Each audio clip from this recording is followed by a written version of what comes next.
Talong? Si Iya. Talong. Hello. Good Hi, evening. Kaina Cor. Bate, Hi, shoutout. Iya. Opo, yun po. Good evening. Anong payo mo kay Wild AD? Iwanan po. Tama. Kasi hindi naman po siguro, sorry. Naiiyak ka ba? Parang i-express- naiiyak ka sa sulat. Hindi naman po. Kung kaya niya i-ex-best friend yung best friend niya, why not ex-boyfriend niya na for Oo. permanent na yung, Diba? diba? Parehas tayo na sinabi. Sorry po. Sino yun ang tangkad? Hindi mo marap. Okay, break na yan. Wild AD, ha? If you're watching. Ito, si Iya. Yun ang payo niya. Katulad ng payo namin. Nagwiwelga kami na wag mo nang balikan yung ex-boyfriend mo. Kasi walang it's not worth it. Worth it. Ikaw naman, ang pangalan niya? Iya. Iya. Si Miss Iya. Iya. Anong SS mo? SSS mo? Sorry, hindi po ako familiar dun sa term, pero, Yung heartbreak story mo. sorry. Tinatanong niya ayun ang po. SSS mo kung nagbabayad ka ba. Ang SSS dito, sagad sa sakit. Oo. Sorry. So, yun po. Magandang gabi po sa inyo, mga DJs, DJ Laboching and DJ Tony. Good May evening. opening Magandang- remarks pa. Nakapagpayo ka na kanina, tas ngayon lang yung opening remarks, ha? O sige. Mamaya, Para po yan, proper. prayer na yan. Opo. And magandang gabi po sa mga tagapakinig. Ay, So, magsispeech ata ng cum laude to eh. Talagang lahat ina-acknowledge. Kasi parang Future po. sona, nauna yung sona ni Iya eh. Kagalang-galang eh. Oo nga. Opo. Sige. So, ayun pa. Ako po si Iya, 30. And taga Laguna po ako. Ano, Iya Petit? Sabi mo? 30 years old po. 30. And petit Akala po ko, ako. Iya Petit. Ano to? Nag-audition. Oh, may boyfriend ka? O wala na? Wala na po. Wala na. Okay. So, ayun po, kwento ko lang po sana, nakakahiya mo po kasing aminin na doon po sa relasyon na yon is, Naging kabit po ka. ako. Oh, nanana kita.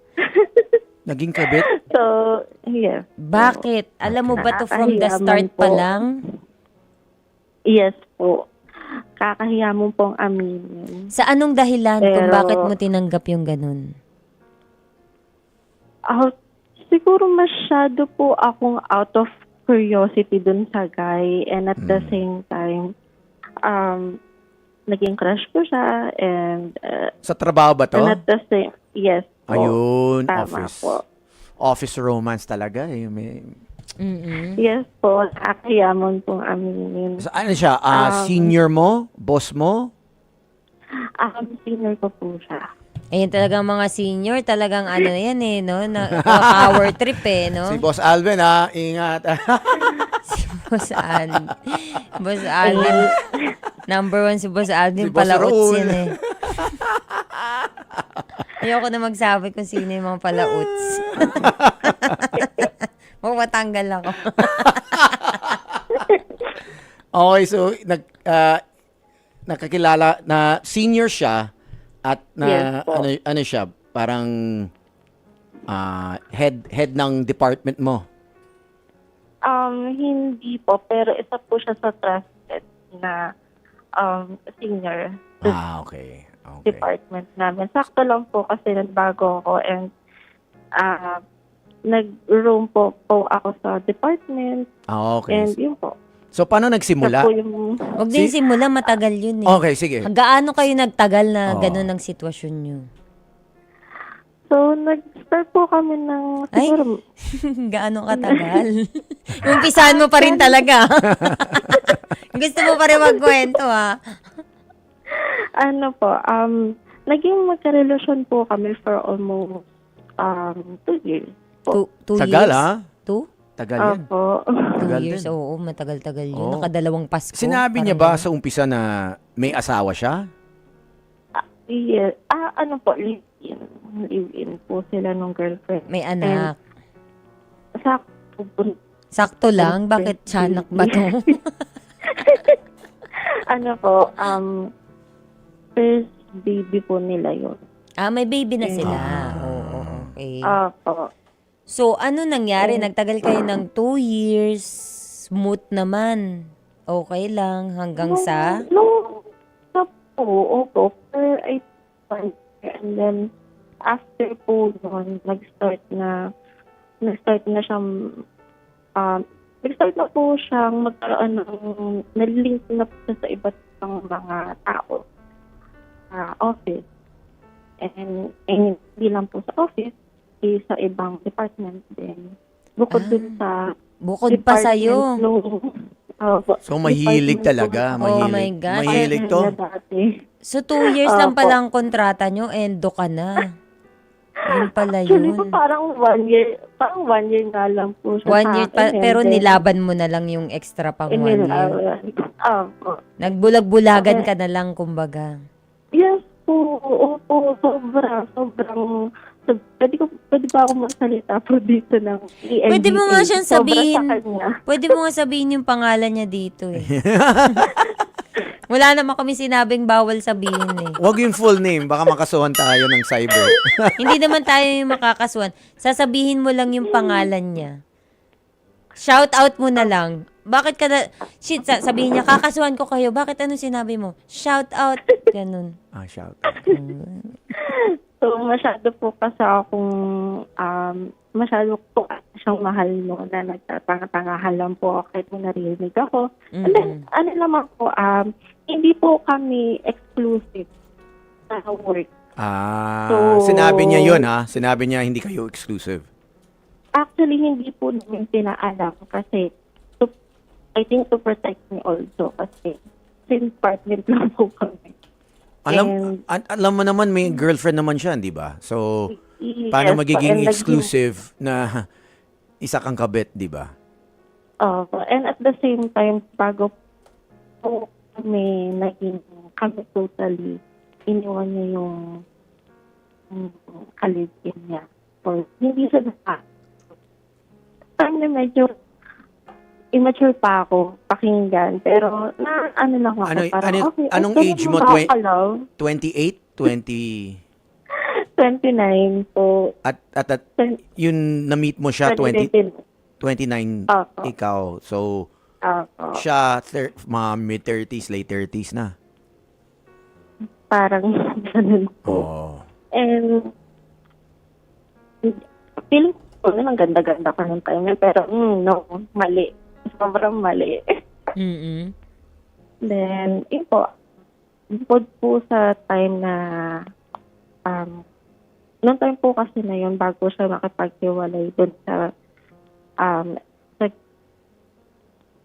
ano ba? Ka-live-in niya. Mama ng, yung ka-live-in niya is, sinecure niya muna din yung tapos parang doon na kami nag-start na maging kami. And, yun, naging po for, yun nga po, 1 year, then after na nalink siya sa iba. And, doon na po nag-start na bukod po doon sa ibang department, meron pa po akong narinig na Ibang babae. meron pa po siya. Yes. Po. Never mo ba confront siya na No. pwede ba, may balak ba siyang ihiwala yung ka-live-in niya? Actually, hiwalay po sila. Hiniwalay niya po yung kalibin bago naging kami. So hiwalay na. Nag-break up na din sila. Yes po. Tapos bago maging kami that time. Yun ang alam mo. Yun ang alam ko. Yun. And at the same time po, ano po kami, legal po kami sa parents ng isa't isa. Grabe, Kasi lakas pati ha. relatives eh. Wow. Oo nga po eh. Lakas nga po ng loob ko. Nakakahiya nga po eh. At the same time, nag-propose siya sa akin. Ha? Opo. Opo. May sing-sing ka? Nagbigay siya ng sing-sing. Opo. Grabe siya ha. Opo. Feeling Then, ko after- MO to eh, yung mga para makuha yung puso mo. Tinanong mo sa ibang babae na kung ginawa niya yun sa isa't isa? No po. Hindi din po. Kasi nung time po na yun, parang masyado din siya marihin po. Wala akong idea. May mga pa siya nakakausap and all. Pero, ano po, sa sobrang sobrang secretive niya, nakakaramdam na po, yung intuition po ng babae Oo, women's intuition na yan eh. Na parang totoo po talaga na kumbaga kung paano ko siya nakuha ng time na yun po ulit yung ginagawa niya to para sa ibang babae din. So actually ilang beses po siya na panaginipan, 3 beses. And then after po nun parang kahit sabihin po namin everyday kami nakikita sa office and nakikita kami sa malayo, parang hindi niya alam. Nakakaramdam pa rin ako na parang hindi okay. Parang hindi ako panatag. Then, dumating na po sa punto na wala na po akong peace of mind, wala na po akong, talagang magulo po din yung mental health po that time na parang okay, parang hindi na okay to. Nagkaroon na po ako ng, parang may kumatok na sa akin na, stop ko na kaya to. Hindi na, ito okay. So, I think po parang mga bandang, nag-start na po talagang hindi na po ako sinasat. I think mga December, January, nag-uusap pa kami. And then, after February, March, kalagitnaan na March, hindi na po ako nausap. Kahit everyday po kami nagkikita sa office po noon. Then after, wala na. Hindi na kami nag-usap at all. Wala kaming closure. Wala po kaming maayos na breakup. Kasi, ng time na yun, parang ang gusto niya pa, ako pa yung maghabol sa kanya. Then, I think na mga bandang June na po, doon na po ako nag-ask sa kanya na parang, ano nangyari? Ano na nangyari sa atin? Parang hindi na tayo nag-usap. Hinayaan mo na lang ba akong gano'n? And, ang lame ng excuse niya sa akin na parang, hindi na kasi nagkasakit ako, hindi ka ba nagtanong sa akin na gano'n? Hindi ka mala nag-reach out? Sabi ko, hindi